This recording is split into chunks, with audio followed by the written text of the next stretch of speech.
Alrighty, CL. I've seen some questions that I'm hoping to put this video together for the purposes of addressing. I'm going to pull those questions up really quickly. Oh, what's going on here? Oh, I'm trying to get my timer started so I can make sure I kind of be honest and keep this really short. So let's take a look at the questions, right? I've actually seen this question in several threads or like this theme. Who's in charge of the general manager? Like who is the general manager accountable to?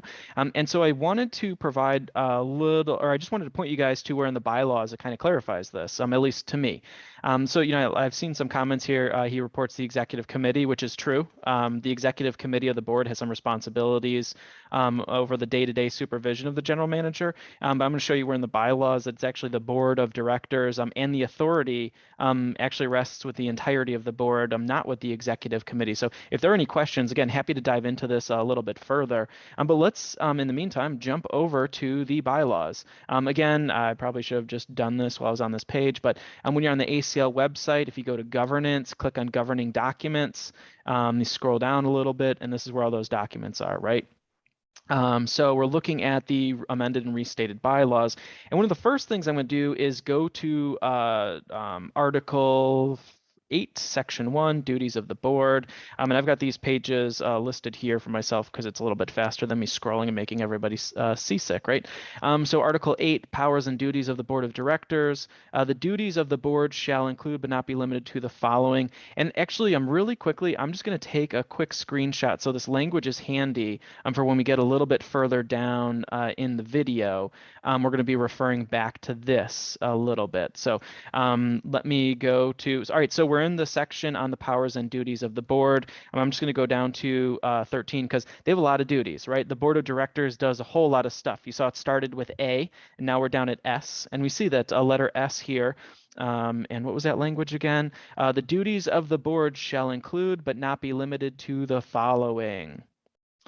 To appoint and remove with or without cause all officers, agents, and the general manager of the association, prescribe their duties, fix their compensation, and require of them such security or fidelity bond as it may be required by law or appropriate. All right, well, that's kind of confusing, but again, this power rests with the entirety of the board. Then we see to exercise oversight and direction over the general manager's performance, to evaluate annually the general manager's performance, and to provide the general manager with a written evaluation report. And again, this is all in that same section. I'm scrolling on the left side of my screen so you can see there's the highlights, right? This is from the powers and duties of the board of directors section. So now let's keep going down and let's look at Article 11, specifically about the general manager and how he and his relationship with the association. Oh, this is an interesting one. I'll come back to this momentarily. But within the board of directors, and this is the section that talks about board of directors meetings. So again, board meetings. Go figure that there is a quorum established, and the quorum point. And again, if you didn't watch that video on quorum, watch it, and then you'll understand what quorum is. But a quick recap: quorum is the minimum number of members of any society needed to conduct the business of that society at a meeting, right? So like I've used the example before, you can't have 4 board members meet and decide to divvy up the treasury and each go buy a vacation house in Hawaii. Our rules provide otherwise, and here is the rule: in no case shall fewer than 5 votes carry any question voted upon by the board. A quorum shall consist of a majority of the members of the board incumbent at such time. So again, quorum for the board is the majority of members. So we have 9 members right now. A majority would be 5. So in no case shall fewer than 5 votes carry any question voted upon by the board. So again, once quorum is met for our board, they can take that action. But let's dive a little bit further. I mentioned that we are going to take a look at Article 11, and that looks like it's on page 17 of this document. So here we have Article 11, the general manager. The board of directors shall appoint a salaried general manager and establish the duties, authority, and compensation and other terms of employment of the manager. And then we move on to the next section that talks about officers. And this is a quick clarification because we're going to refer to this like group in a moment. The officers shall be, and this is officers of the board, the officers shall be the president, vice president, secretary, and treasurer, each of whom shall be elected, and there's like a whole lot more stuff, right? But just remember, there's those 4 individuals who are officers of the board. And that's going to be critical because one of the things we want to take a look at is, well, what would this special group of 4 members of the board be responsible for doing, right? Some of the contention is that I believe it's been conveyed because I've spoken with board members and they have told me as such, that they've been told that the executive committee are the bosses of the general manager and the other members of the board have no input into how the general manager operates. That's not within their purview. That's not one of their responsibilities. They need to sit down and be quiet. That's the sort of thing apparently that's been told to members of the board. And it's like, I mean, if I heard that, I'd be like, what? Who told me to sit? What? I don't think so, right? So let's dive into this executive committee. Remember, the officers of the board are the president, vice president, treasurer, and secretary, right? Those 4 individuals. Well, in Article 13, committees, we see the first group here is executive committee. The executive committee shall consist of the 4 executive officers elected by the board. Well, that's the president, vice president, secretary, and treasurer, right? Those 4 individuals. Provide the general manager with instructions, directions, goals, and objectives regarding his or her duties within the scope of duties. All right, have supervision over the general manager's performance. Oh, so this executive committee is like the supervisor, right? I remember that job I had in college where I had a supervisor who reported to the general manager. And like I wanted to like be in the good graces of the supervisor, but I knew if I got called into the general manager's office, like, oh, it's kind of like in big doo-doo, right? Because it was like a serious meeting. But that seems to be the relationship that our governing documents create for managing and providing that supervision to the general manager. So this executive committee is responsible for supervising the general manager, but you'll also see in the section D, annually evaluate the general manager's performance with input from all board members and recommend for the board's approval. Well, it seems pretty clear that this executive committee might supervise, they might be watching over, but the responsibility is for the entirety of the board.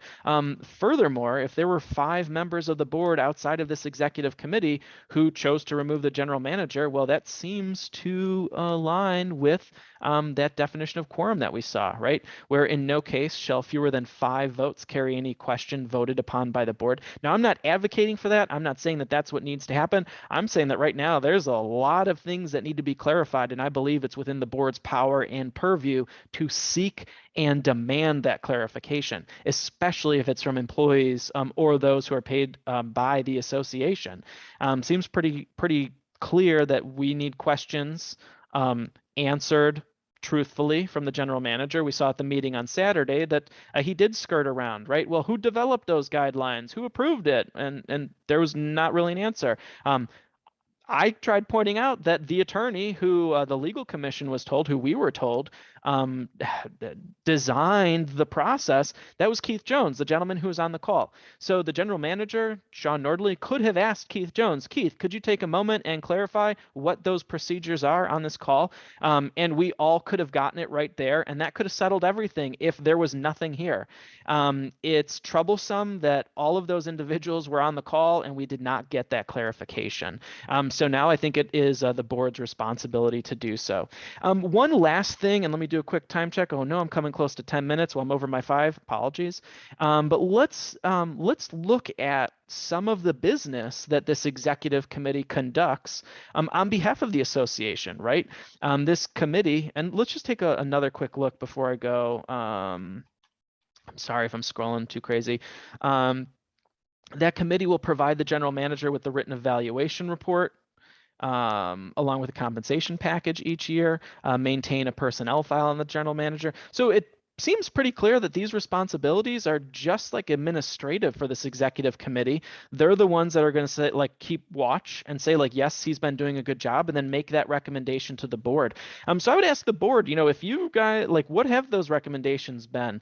Because again, as myself as a member, I'm going to take a look with all of you guys right now who are watching this video to see how transparent is that executive committee. So really quickly, what I want to do is go to this page or I'm just going to go to the ACL website, right? Because that's where all these answers are.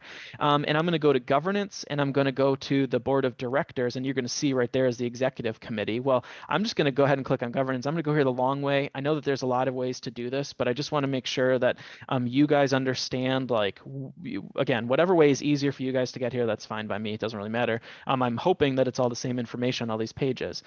So I went to governance, again, board of directors, that executive committee, and then I get to this page. I see that the board of directors executive committee meets periodically in the boardroom. The meetings, which are not executive session, are open to the membership. Well, that's perfect. I remember there was like a big issue with the legal commission. I'm trying to have a meeting last week because we had to meet those requirements of the open meeting, the Illinois Open Meetings Act, noticing that providing adequate notice that a meeting was happening, providing the agendas prior to that meeting happening with sufficient notice. And then there's also requirements for maintaining minutes. And unfortunately, well, I guess fortunately, there's this place where like those things are supposed to exist, but they don't. So where are the minutes and where are the agendas and what type of business is it that the board of directors executive committee conducts when they meet periodically in the boardroom at ACL? Oh, wait a minute. Remember when I went through the bylaws and we had that section on the committees and the commissions? I forgot that executive committee was listed as the first committee on there. So let's take a look at the committees list.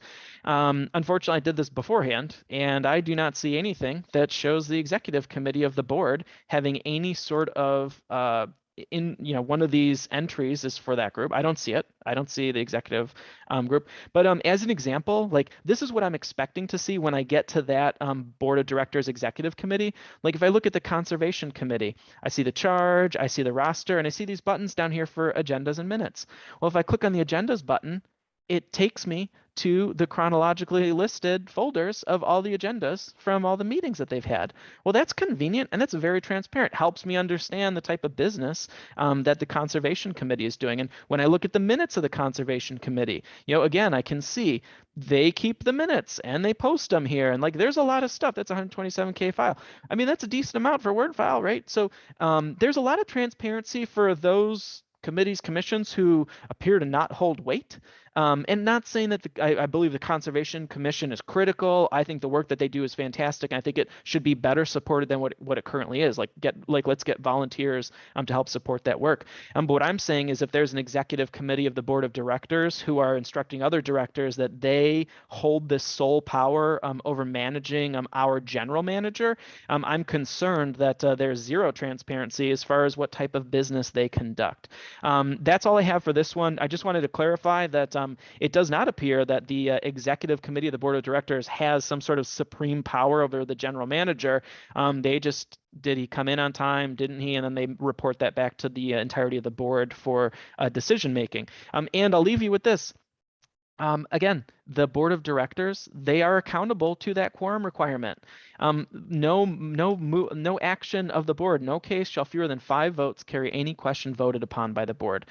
So again, that executive committee only has 4 members. Well, they can't even make a vote and do anything, right? Because it's not in their charge, and there's not even enough of those individuals to take that action. So I don't know. That just raised more questions for me, I guess. If someone tries giving me a nothing burger, and I'll unpack it and we'll see like where we go. But it actually seems pretty clear that it's the whole board that the general manager is accountable to. Thanks all. Talk to you guys later, and more videos to keep coming. Bye.